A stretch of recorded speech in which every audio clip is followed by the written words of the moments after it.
today for our 12 days of Christmas projects, I have another super simple, quick beginner project. We are going to be making a little beanie. Now, this is a paid pattern. This pattern is the Brighton beanie from Peekaboo Patterns. It costs $5, so it doesn't cost too much, but you can also find, I'm sure, plenty of free patterns online that are very similar and that can be done in a very similar way.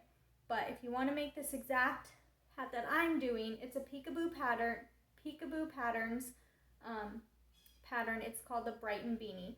There are 3 different styles and then things that you can do with it. This particular one that we're going to be doing today is View A, and it has a seamless bottom. So it can actually,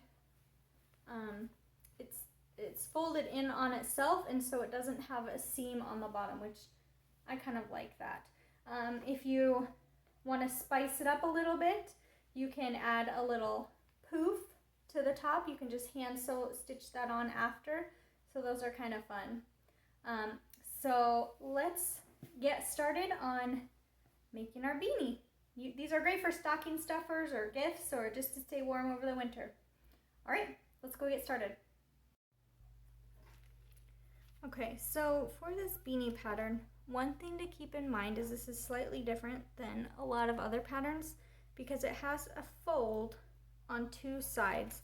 So when you're getting ready to cut it, you need to make sure that your fabric is folded one way, and then you need to fold it again the opposite way to make sure that this folds are on the bottom and the side. So this lines up to a folded edge and this lines up to a folded edge, and then you just cut around this top curve and this slight angled curve. Okay, so when you're cutting, make sure you have it folded twice before you cut. Okay, so for this project, you just need 2 pieces that were cut on a double fold. You need an outside and an inside. Now, the version that I'm doing of this pattern, version A with a seamless bottom, it's going to be folded, and so this one can't be reversible. You need to have the same fabric for the outside and the inside in order for this particular one to work. So you need 2 pieces cut out on the fold, so you have a dart at the top and the bottom. Okay, so one of the pattern pieces cut out twice. Make sure you use the same fabric for both of them. First thing we're going to do is close up the darts. So we're going to fold this right sides together, and we're just going to sew along the darts. So I'll see you at the sewing machine. Okay, so the first thing we're going to do is fold this right sides together and close up these darts. There's one on each side or each end. So one on this end and one on this end of both pieces. So there should be 4 darts total, and you want to sew them at a 1/4 inch seam allowance. Now, if you have a serger, you can use a serger like I'm going to do, but you can also just use your regular sewing machine.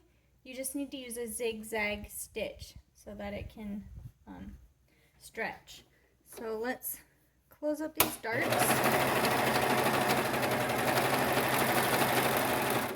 If you're using a regular sewing machine, make sure that you are back stitching when you start and finish your seam.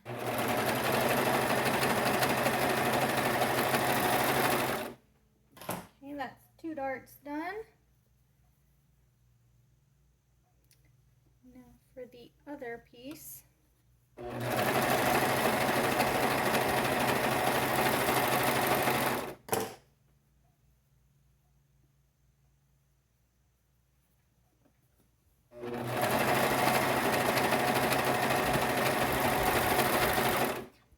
Okay, because I've used a serger, I need to make sure that my threads don't come unraveled, so I am going to knot off my threads.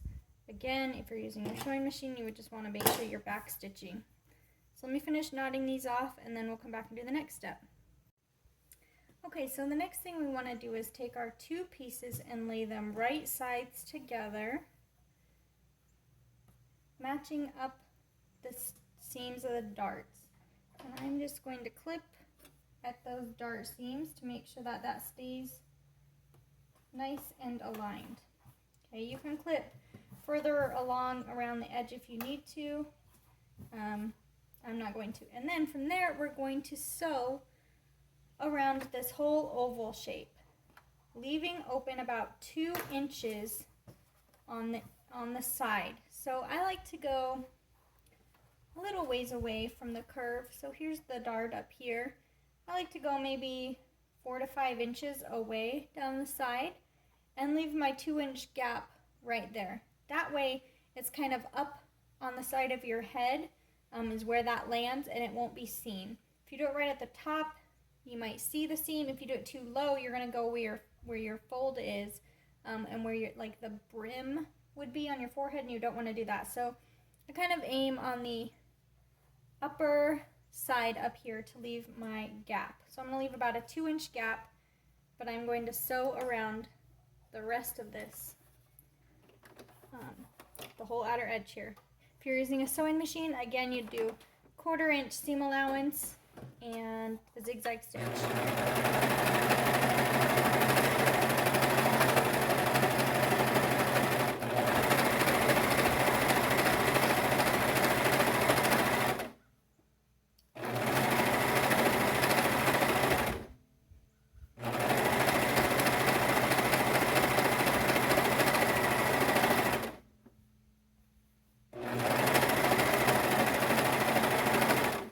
Because you're working with knit fabric for this project, you want to make sure that you're not like pulling when you're sewing, or you're going to stretch your fabric and end up with a wavy seam.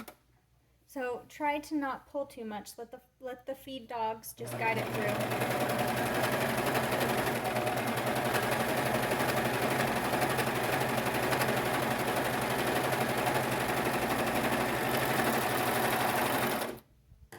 Okay. So now I've sewn around the whole thing, and I have just a small opening here. So from there, because I did a serger, again, I'm just going to knot my threads just to make sure they don't come undone. Even though they'll be inside, I just don't want them to start fraying on me. So if you were doing regular sewing machine, you'd want to make sure to backstitch. Okay, now you're going to turn it through your hole. You're going to turn it right side out.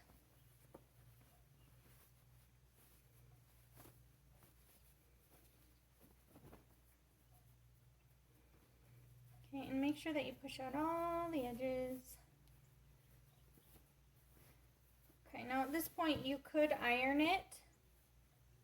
Just press it. And then you're going to just sew this opening closed. So you want to make sure that your raw edges are turned in to the center. And then you can just do a straight stitch. I'd use just a slightly longer straight stitch, maybe like 3.5, just to sew that closed.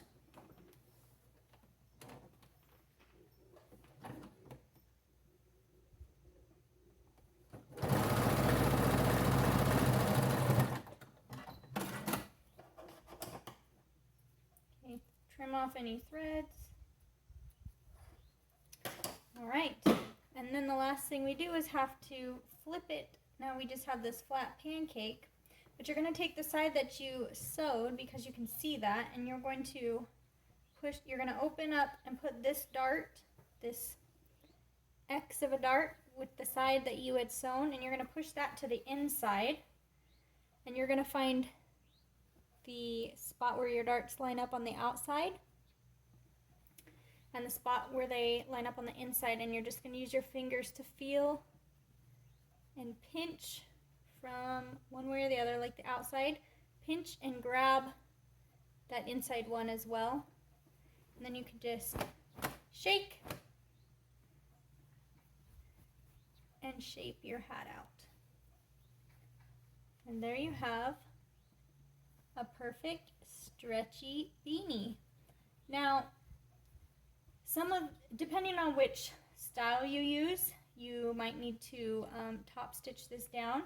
This style, because it's folded in half and the hem isn't going to just come up down, you can leave it like that.